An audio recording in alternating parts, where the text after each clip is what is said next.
تعالیٰ جل شانہ نے قیامت کے دن کی قسم کی تو ساتھ نفس لوامہ کی بھی قسم کی۔ قسم تو کوئی بھی کرے تو سننے والا متوجہ ہوتا ہے کہ یہ جو قسم کی جا رہی ہے تو یہ کسی عنوان کی اہمیت کو بیان کرنا مقصود ہے، تو پھر قسم اگر رب کرے تو پھر سمجھنے کے لیے کافی ہے کہ وہ کتنا اہم مضمون ہوگا جس پہ میرا رب ہو کے قسم کر رہا ہے۔ تو قیامت پر اللہ تعالیٰ قسم فرما رہا ہے تاکہ اس کا قسم فرمانا اہل عقل کے لیے کافی ہو کہ اس کے اس بات کے لیے اس سے بڑی کیا دلیل ہو سکتی ہے کہ میرا رب اس پہ قسم کر رہا ہے۔ اَيَحْسَبُ الْإِنسَانُ أَن لَّن نَّجْمَعَ عِظَامَهُ، اللہ تعالیٰ ارشاد فرماتا ہے کہ کیا آدمی یہ سمجھتا ہے کہ ہم ہرگز اس کی ہڈیاں جمع نہیں فرمائیں گے؟ یہ ایک کافر تھا، عدی بن ربیعہ، یہ مراد ہے یہاں انسان سے۔ ایک روایت کے مطابق ابو جہل بن ہشام مراد ہے۔ تو یہ ابو جہل یا عدی بن ربیعہ یہ کہتے تھے کہ کیا ہڈیوں کو دوبارہ جوڑا جائے گا، دوبارہ ان کو جمع کیا جائے گا؟ یہ نہیں ہو سکتا، قیامت نہیں آ سکتی۔ وہ کہتے تھے یہ جہاں ہے بس ختم ہو جائے گا کام تمام، لہٰذا جو عزت پانی ہے، جو لذت حاصل کرنی ہے، جو عیش و عشرت کرنی ہے، جو کچھ کرنا ہے اسی جہان میں کر لو۔ آج کل بہت سارے لوگوں کا رویہ بھی یہی ہے کہ بس ٹھیک ہے، یہ دنیا ہی سب کچھ ہے، آخرت بس ایک اعتقاد کی حد تک ذہن کے کسی گوشے میں ہے، 2 لمحوں کے لیے خیال آیا تو رک گئے، پھر اپنی وہی ڈگر کی زندگی۔ لیکن آخرت جب تیقن کی اس منزل تک پہنچ جائے پھر انسان کے اعمال کے اندر خود بخود جو ہے وہ نظم پیدا ہو جاتا ہے کہ چونکہ میں اللہ کے حضور پیش ہونا ہے اور ایک ایک عمل کا میں نے حساب دینا ہے۔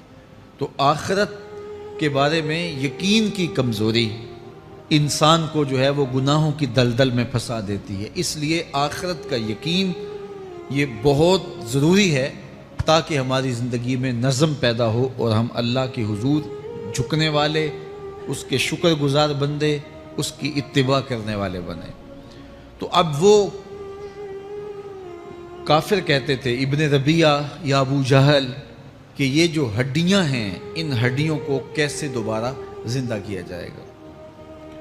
نضر بن حارث ایک کافر تھا، وہ کہیں سے قبرستان سے پرانی ہڈی اٹھا لایا اور وہ اتنی بوسیدہ تھی کہ ہاتھ کے لمس سے ٹوٹ ٹوٹ کے گرتی تھی، اور حضور کے پاس آ کھڑا ہوا اور آ کے کہنے لگا کہ کیا ان ہڈیوں کو دوبارہ زندہ کیا جائے گا؟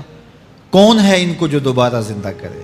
اور ساتھ ہڈی توڑتا ہے اور اس کے ریزے زمین پہ گرتے ہیں۔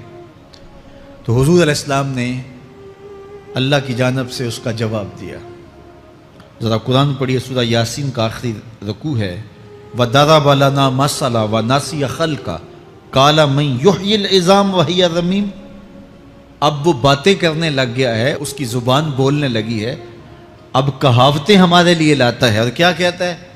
مَن يُحْیِی الْعِظَامَ وَهِیَ رَمِیمٌ، ان ہڈیوں کو کون زندہ کرے گا جبکہ اتنی بوسیدہ ہو گئی ہیں؟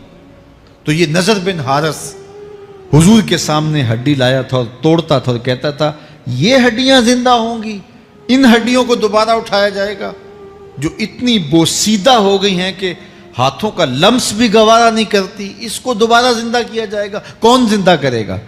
جواب سنو، قُلْ يُحْيِيهَا الَّذِي أَنشَأَهَا أَوَّلَ مَرَّةٍ، اے محبوب فرما دیجئے اب تو ہڈیاں موجود ہیں، جب ہڈیاں بھی نہیں تھیں تو جس رب نے انسان بنایا ہڈیوں کو جوڑ کے نہیں بنا سکتا؟ اب تو میٹیریل موجود ہے، جب میٹیریل بھی موجود نہیں تھا۔ هل أتى على الإنسان حين من الدهر لم يكن شيئا مذكورا، انسان پر وہ وقت بھی آیا ہے جب یہ قابل ذکر چیز ہی نہیں تھا، اس کا نقشہ نہیں تھا، اس کی صورت نہیں تھی، اس کا میٹیریل نہیں تھا، اس کا مادہ نہیں تھا، لیکن جس نے حضرت انسان بنایا، پانی کی بوند سے تخلیق کیا، تو اب کیا وہ ہڈیوں کو جوڑ کر انسان نہیں بنا سکتا؟ تو یہ کفار بات کرتے تھے کہ نہیں اتنی بوسیدہ ہڈیوں کو کیسے زندہ کیا جائے گا، یہ بات سمجھ میں نہیں آتی۔ پھر ان کے ذرے بکھر گئے، بعض انسانوں کو جانور چیڑ پھاڑ کے کھا گئے، کچھ وہ کھا گئے، کچھ ہڈیاں پڑی رہ گئیں، کچھ ان کی ہڈیاں راکھ بن کے اڑ گئیں۔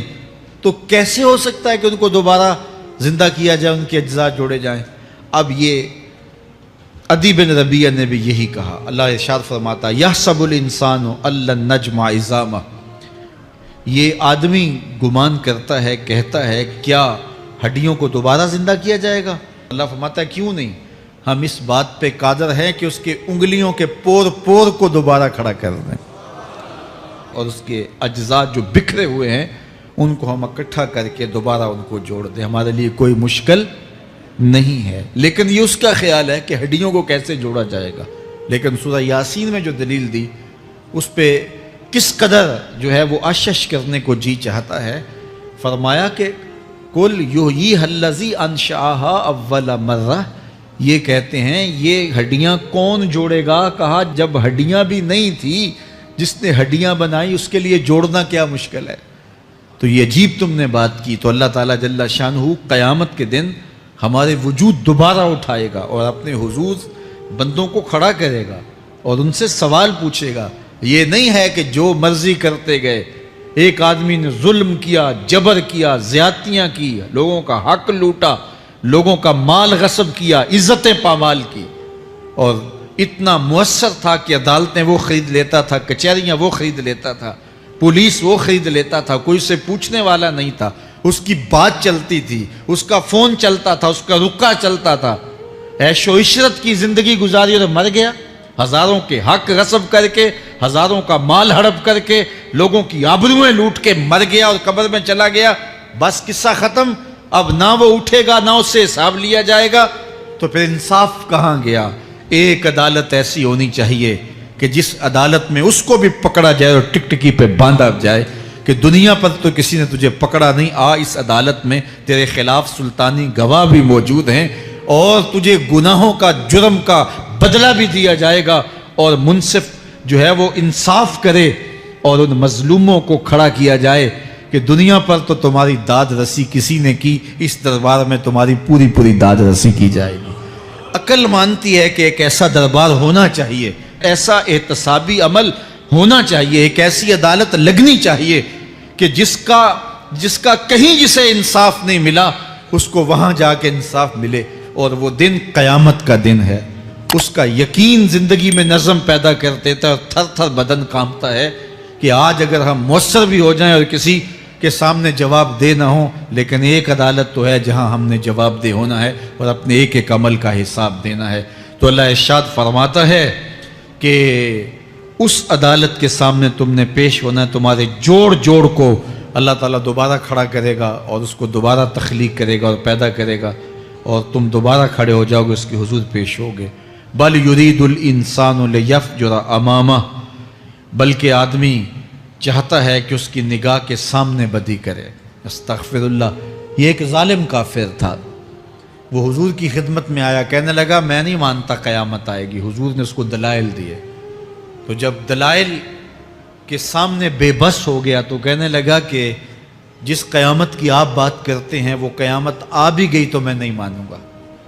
اللہ اکبر۔ تو وہ انکار کرنے والوں کی انتہا ہوتی ہے، اور ذرا دیکھیے وہ کیا بول رہا ہے، بل یرید الانسان لیفجر امامہ۔ اس کی سرکشی دیکھیے، اس کا تمرد دیکھیے۔ وہ کہتا ہے اچھا اگر قیامت قائم ہوئی تو یہ گناہ، یہ جرم، یہ بدی، یہ بدکاریاں، یہ ظلم جو میں کرتا ہوں، یہ بدکاریاں رب کے سامنے کروں گا۔ کیسی ڈٹائی ہے، مذاق اڑاتا ہے، تمسخر اڑاتا ہے آخرت کا۔ کہتا ہے جو بدیوں کا کاروبار میں نے گرم کیا ہے، جو بدکاریاں میری زندگی کا معمول ہیں، جو دادے عیش دیتا ہوں، جو عزتوں کو پامال کرتا ہوں، جو غریبوں کے پنجے توڑتا ہوں، جو لوگوں کا حق غصب کرتا ہوں، جو برائیاں کرتا ہوں، اگر قیامت قائم بھی ہو گئی تو میں یہ سارے جرم رب کے سامنے کروں گا، پھر وہ مجھے پکڑ کے دکھائے۔ اللہ اکبر۔ یسأل ایان یوم القیامہ، پھر پوچھتا ہے اچھا قیامت کب آئے گی؟ یہ تمسخر کے طور پہ پوچھتا ہے، لاؤ نا قیامت، کب آئے گی قیامت، میں جرم رب کے سامنے کرنا چاہتا ہوں۔ اللہ اکبر۔ اب جواب سنیے، اب لفظوں کا ترجمہ اس زور سے کیا ہی نہیں جا سکتا جس زور کے لفظ ہیں۔ وہ کہتا ہے قیامت کب آئے گی، میں تو یہ جرم رب کے سامنے کرنا چاہتا ہوں، کوئی قیامت نہیں ہے، مذاق اڑاتا ہے، قیامت کب آئے گی؟ آواز آئی، فَإِذَا بَرِقَ الْبَصَرُ وَخَسَفَ الْقَمَرُ وَجُمِعَ الشَّمْسُ وَالْقَمَرُ، جب قیامت آئے گی تو آنکھیں چندھیا جائیں گے، چاند بے نور ہو جائے گا، سورج اور چاند اکٹھے ہو جائیں گے۔ یقول الانسان یومئذ این المفر، آج جو کہتا ہے کہاں ہے قیامت، اس دن بھاگتا پھرے گا، کوئی پناہ گاہ ہو بتاؤ، کوئی ہے ٹھکانہ چھپنے کا، کوئی پناہ گاہ ہے؟ کلا لا وزر، آواز آئے گی کوئی ٹھکانہ نہیں ہے، آج کوئی ٹھکانہ نہیں ہے۔ الی ربک یومئذ المستقر، اگر ٹھکانہ ہے تو صرف رب کے پاس ہے، انہیں ٹھکانہ ملے گا جو رب کے بندے ہیں اور اس کی دہلیز پہ آنے والے ہیں۔ یُنَبَّأُ الْإِنسَانُ یومئذ بما قدم وأخر، اللہ تعالیٰ اس دن بتا دے گا جو آگے بھیجا اور وہ بھی بتا دے گا جو پیچھے چھوڑا، ایک ایک چیز تشت ازبام ہو جائے گی۔ یوم تبلی السرائر فما لہ من قوت ولا ناصر، اللہ فرماتا ہے سارے راز کھل جائیں گے، جو بند کمروں میں جرم کیے داد عیش دیتا رہا وہ بھی کھل جائیں گے، اور پھر کوئی طاقت نہیں ہوگی، کوئی زور نہیں ہوگا، کوئی زر نہیں ہوگا جو اس کو بے نقاب ہونے سے بچا سکے۔ اے داور حشر میرا نامہ اعمال نہ پوچھ، اس میں کئی پردہ نشینوں کے بھی نام آتے ہیں۔ تو وہ کتنا سخت دن ہوگا، ارشاد فرمایا جائے گا کہ جو آگے بھیجا، جو پیچھے چھوڑا، جو جرم کرتا رہا، جو نیکیاں کی، جو برائیاں کی، سب کچھ تشت ازبام ہو جائے گا۔ بل الانسان علی نفسہ بصیرہ، بلکہ آدمی خود اپنے حال پر اچھی طرح خود آگاہ ہے۔ ہم اسے نامہ اعمال کے دفتر دیں گے جہاں سب کچھ لکھا ہوگا۔ قرآن بتاتا جب نامہ اعمال سامنے آئے گا تو وہ بے ساختہ پکار اٹھے گا، ما لہذا الکتاب لا یغادر صغیرۃ ولا کبیرۃ الا احصاها، ہائے اس کتاب کو کیا ہوا، اس نے چھوٹی بڑی کوئی بات نہیں چھوڑی، سب کچھ لکھ دیا۔ نامہ اعمال سامنے ہوگے، زمین بولے گی، ہاتھ پاؤں بولیں گے، فرشتے بولیں گے، کرامن کاتبین بتائیں گے یہ کیا کیا جرم کرتا رہا، کیا کیا گناہ کرتا رہا۔ تو اس دن ہر شے سامنے آ جائے گی، تو یہ تو ثبوت ہوں گے ہی ہوں گے، لیکن اللہ فرماتا ہے ثبوت تو اپنی جگہ، لیکن بل الانسان علی نفسہ بصیرہ، کیا انسان کو خود نہیں پتا کہ وہ کہاں کھڑا ہے؟ اس کو اپنے جرائم کی فہرست خود یاد ہے، اس کے ضمیر پہ خود اس کا بوجھ موجود ہے، اسے یہ نامہ اعمال نہ بتاتے، فرشتے نہ بتاتے، پھر بھی اسے پتا تھا کہ میں کیا ہوں اور کہاں میں نے جرم کیا ہے۔ وَلَوْ أَلْقَى مَعَاذِيرَهُ، اللہ اکبر، اگر اس کے پاس جتنے بہانے ہوں سب لا ڈالے، جب بھی کوئی اس کا بہانہ نہیں سنا جائے گا۔ قیامت کا دن ہوگا، دنیا کے اوپر تو بہانوں سے انسان بچ نکلتا ہے، کوئی جھوٹ بول لیا، کوئی جھوٹا گواہ پیش کر دیا، کوئی مکر کر لیا، کوئی رشوت چل گئی، کوئی سفارش کام آ گئی، کوئی بہانہ تراش لیا، بات کو توڑ موڑ کے پیش کر لیا۔ لیکن قیامت کا جب دن ہوگا تو کوئی نہ جھوٹا گواہ چلے گا، نہ رب کی پولیس رشوت لیتی ہے، نہ وہاں انصاف کے خلاف کوئی کام ہوگا، اور نہ ہی کوئی بہانہ چل سکے گا۔ اللہ اکبر۔ دوسری بات مفسرین نے یہ بھی لکھی کہ بعض اوقات یہ ہوتا ہے کہ انسان اپنے گناہ پر، اپنے جرم پر کوئی بہانہ تلاش کر کے لوگوں کو مطمئن کر لیتا ہے۔ جو اس نے جرم کیا، کسی سے زیادتی کی، کسی کا حق غصب کیا، تو لوگوں نے ملامت کی تو وہ کوئی بہانہ تلاشتا ہے اور لوگوں کو مطمئن کر لیتا ہے۔ بعض اوقات لاجواب کر دیتا ہے، بعض اوقات مطمئن بھی کر لیتا ہے۔ وہ لوگوں کو تو مطمئن کر لیتا ہے لیکن وہ خود مطمئن نہیں ہو سکتا۔ جس نے جرم کیا ہوتا ہے، جرم اس کو اندر سے ڈستا رہتا ہے، اس کا ضمیر اس کو ٹھوکریں مارتا رہتا ہے، اندر کی بے چینی اسے تنگ کرتی رہتی ہے، اگرچہ وہ دلائل سے، مکر و فریب سے، باتوں کو توڑ موڑ کے عذر کر لیتا ہے، کوئی بہانہ بنا لیتا ہے، لیکن اس کے باوجود اس کے اندر کوئی چین، اندر کوئی اطمینان نہیں ہوتا۔ اللہ اکبر! تو مجرم بے چین رہتا ہے۔ آج ہماری بے چینیوں کا ایک سبب ہمارا مالک کی دہلیز سے منہ موڑنا اور بہت سارے دیدہ نادیدہ گناہوں کا ارتکاب کرنا ہے۔ جب ہم سے سستیاں ہو جاتی ہیں، کوتاہیاں ہو جاتی ہیں، تو وہ گناہ ہمارا پیچھا نہیں چھوڑتے اور ہمیں بے چین اور مضطرب رکھتے ہیں۔ تو بعض اوقات جو ہے وہ ہم کہتے ہیں کہ پتہ نہیں بے چینی کیا ہے۔ بے چینی گناہوں کی ہے۔ گناہ طبیعت میں بے چینی پیدا کر دیتا ہے، سکون نہیں آنے دیتا۔ اطمینان کی دولت چھن جاتی ہے جب کوئی شخص گناہ کرتا ہے، اور یہ لازمی نہیں ہے کہ وہ کسی کا حق غصب کرے، اس نے کسی کی عزت ہی پامال کی ہو، اس نے کسی کی آبرو پہ حملہ کیا ہو۔ اگر نماز چھوڑی ہے تو بے چینی یہ بھی کم نہیں ہے، یہ رب کی نافرمانی ہے۔ اگر اس کی نظر بھٹکی ہے تو یہ بھی کم بے چینی نہیں دیتی۔ اگر اس کا خیال بہکا ہے، اس نے زبان سے کسی کو دکھ دیا ہے، اس نے کسی کے لیے سب و شتم کا انداز اختیار کیا ہے، گالی گلوچ کا رنگ اختیار کیا ہے، تو پھر کیا ہوا کہ یہ بے چینی اندر کو توڑتی رہتی ہے۔ انسان چلتا پھرتا ہے لیکن اسے طمانیت نہیں ملتی، اسے سکون نہیں ملتا۔ سکون کب ملے گا؟ سکون تب ملتا ہے جب کسی سے زیادتی کی ہو تو اس سے جا کے معافی مانگ لی جائے، اور اس لجاجت کے ساتھ معافی مانگی جائے کہ وہ مجبور ہو جائے معاف کرنے پہ، تو پھر اندر طمانیت اتر جاتی ہے۔ اگر رب کی نافرمانیاں کی ہیں تو لیلۃ القدر کے دامن میں اس سے معافی مانگ لو، اتنی لجاجت سے معافی مانگو، اس قدر رو کے معافی مانگو، ترلے منت پہ اتر آؤ، ہاتھ جوڑو، آنسو بہاؤ، چیخو، چلاؤ، رو، اس کی دہلیز سے لپٹ جاؤ، اس سے اپنے گناہوں کی معذرت کرو۔ جب مالک نے معاف کر دیا، اندر کی ساری بے چینیاں مٹ جائیں گی، دل کو قرار مل جائے گا، دل کو تسکین نصیب ہوگی۔ تسکین اس کی دہلیز سے تمہیں ملے گی، یہ اندر سے پھوٹتی ہے، باہر سے نہیں آتی ہے۔ تسکین کے قافلے اندر ہی اترتے ہیں، اندر سے اس کے سوتے پھوٹتے ہیں، اس کے چشمے پھوٹتے ہیں۔ ہم باہر سے ڈھونڈتے ہیں، باہر سے تسکین نہیں ملتی، یہ اندر سے آئے گی۔ اس لیے اس دل کے اوپر لگے ہوئے میل کچیل کو، غلاظت کو دور کر لو اور کھرچ دو دل کے اوپر پڑے ہوئے جتنے بھی زنگ ہیں، تو پھر نتیجہ کیا ہوگا؟ دل ستھرا ہوگا، مصفا ہوگا، مزکا ہوگا، تو پھر دل پر نور ہوگا، تو پھر آپ کو زندگی گزارنے کا لطف اور سرور اور مزہ آنے لگ جائے گا۔ تو انسان جب دلیلیں تراشتا ہے، اس سے بعض اوقات اپنے آپ کو بھی مطمئن کرنے کی کوشش کرتا ہے، اوروں کو بھی مطمئن کر لیتا ہے، لیکن حقیقت میں اطمینان نہیں ہوتا، وہ بے چینی ہوتی ہے۔ تو اللہ تعالیٰ جل شانہ اس کہانی کو بیان کرتے ہوئے ایک اور مضمون کو بیان کیا، اور یہ بالکل درمیان میں جملہ معترضہ کے طور پہ جو ہے وہ نظر آ رہا ہے کہ بات تو چل رہی ہے، تو اچانک اللہ اپنے محبوب سے مخاطبہ فرماتا ہے اور کیا ارشاد کرتا ہے؟ لا تحرک بہ لسانک لتعجل بہ۔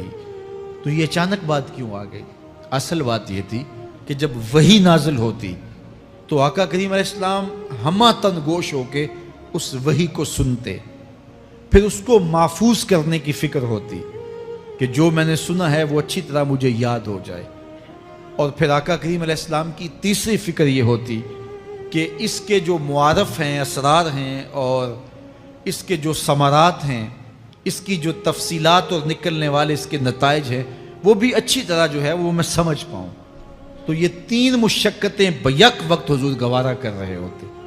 اب قیامت کا ہولناک منظر جو پیش کیا گیا، اور پھر انسان جب اپنے رب کی نافرمانی کرتا ہے تو جو اس کا حال ہوتا ہے، تو یہ سارے مضامین کو اللہ کے محبوب سن رہے تھے۔ حضور کے قلب اطہر پر گرانی آئی، اور میرے رب کو کیسے گوارا تھا۔ جو حضور سن رہے تھے جلدی جلدی اس کو زبان پہ لانا چاہ رہے تھے تاکہ وہ اچھی طرح ازبر ہو جائے، لیکن اللہ نے محبوب کی اس مشقت کو دیکھا تو فرمایا لا تحرک بہ لسانک لتعجل بہ۔ محبوب آپ اپنی زبان کو جنبش نہ دیں، آپ جلدی کرتے ہیں تاکہ وہ جو میں نے سنا ہے وہ میری زبان پہ آ جائے۔ ان علینا جمعہ و قرآن، یہ ہمارے اوپر ہے، ہم آپ کے دل میں جمع بھی کریں گے، جو آپ کو سکھایا ہے وہ آپ کو یاد بھی رہے گا، وہ آپ بھول نہیں سکیں گے۔ فَإِذَا قَرَأْنَاهُ فَاتَّبِعْ قُرْآنَهُ، اور جب ہم پڑھ لیں تو پھر اس کے بعد آپ اس کو دہرائیں پڑھیں۔ ثُمَّ إِنَّ عَلَيْنَا بَيَانًا، پھر اس کی تفصیل بھی ہمارے ذمہ ہے، اس کا بیان بھی ہمارے ذمہ ہے۔ اس سے وہ لوگ جو حجیت حدیث کا انکار کرتے ہیں اور پھر وہ کہتے ہیں کہ نہیں بس قرآن مجید کی آیات ہی ہیں، اس کے علاوہ اور کچھ نہیں ہے، وہ من اللہ نہیں ہے، تو یہاں غور کرنا ہے۔ ثم ان علینا بیانہ فرمایا گیا، پھر ہمارے اوپر ہے اس کا بیان جو آپ کو ہم القاء کریں۔ اور آقا کریم نے فرمایا، سنن نسائی کی روایت ہے، انما اوتیت القرآن ومثلہ معہ، مجھے قرآن دیا گیا اور قرآن جتنے اور علوم بھی میرے سینے میں رکھے گئے۔ تو صرف قرآن ہی نہیں اتارا گیا حضور کے سینے میں، حضور کے سینے میں بہت کچھ نازل کیا۔ حضور کا سینہ گنجینہ ہے اسرار و معانی کا، اور اللہ تعالیٰ جل شانہ نے اپنے محبوب کو بہت کچھ عطا کیا۔ یہ بیان کرنے کے بعد فرمایا، کلا بل تحبون العاجلہ وتذرون الآخرہ۔ اللہ اکبر، کوئی نہیں بلکہ یہ جو تم لوگ ہو اے کافرو، تم اس چیز کو پسند کرتے ہو جو بالکل نقد ہے، جو جلد ملنے والی ہے۔ دنیا کا سودا نقد ہے، دنیا کے نفع نقد ہیں، دنیا کی لذات نقد ہیں۔ شیطان کہتا ہے اب چوری کرو اب مال آئے گا، اب زنا کرو اب لذت ملے گی، اب ڈاکہ کرو اب امیر ہو جاؤ گے۔ تو دنیا کے سودے نقد ہیں اور آخرت کے وعدے ادھار ہیں۔ تو ارشاد فرمایا، بل تحبون العاجلہ، تم دنیا کی جو عاجل چیزیں ہیں، جو بالکل نقد سودے ہیں، تم ان کے پیچھے پڑتے ہو، وتذرون الآخرہ، اور آخرت کو چھوڑتے ہو۔ دوسرے مقام پہ ارشاد فرمایا سورہ الاعلیٰ میں، بل تؤثرون الحیات الدنیا والآخرۃ خیر وابقیٰ، تم دنیا کی جیتی زندگی کو ترجیح دیتے ہو، حالانکہ آخرت بہتر بھی ہے اور دائمی بھی۔ میں آپ کی توجہ چاہوں گا، آخرت بہتر بھی ہے اور دائمی بھی، لیکن تمہاری ترجیح یہ دنیا ہے جس کی آخرت کے مقابلے میں کوئی حیثیت ہی نہیں ہے۔ حضور نے ارشاد فرمایا، اگر کسی کو جنت میں ایک کوڑا رکھنے کی جگہ مل جائے، ایک ڈنڈا رکھنے کی جگہ مل جائے، دنیا و ما فیہا کی دولتوں سے وہ زیادہ قیمتی ہے۔ 7 براعظموں پہ پھیلی ہوئی کائنات، سمندروں کی تہوں میں قیمتی موتی، پہاڑوں کے دامن میں قیمتی معدنیات، مالیاتی اداروں کے پاس سرمائے، لوگوں کے پاس دولت کے انبار، یہ سارے اکٹھے کر لیے جائیں اور ان کی قیمت لگائی جائے، اور جنت میں ایک ڈنڈا رکھنے کی جگہ، ایک عصا رکھنے کی جگہ، ایک کوڑا رکھنے کی جگہ، وہ جگہ پھر بھی زیادہ قیمتی ہے۔ پراپرٹی ویلیو ہوتی ہے نا، وہ کہتے ہیں کہ دور دراز دیہات سے 10 ایکڑ فروخت کریں تو یہاں ہمارے بائی پاس پہ اگر لیں تو 1 کنال جگہ آئے گی، 10 ایکڑ فروخت کر کے یہاں 1 کنال ملے گی۔ اور اگر آپ مزید اس کو فروخت کر کے مزید جو ہے وہ کسی مہنگے علاقے میں چلے جائیں تو ہو سکتا ہے 2 مرلے اس 10 ایکڑ کے مقابلے میں آئیں۔ تو اس طرح مختلف جگہوں کی پراپرٹی ویلیو ہوتی ہے۔ اللہ کے محبوب جنت کی پراپرٹی ویلیو بتا رہے ہیں۔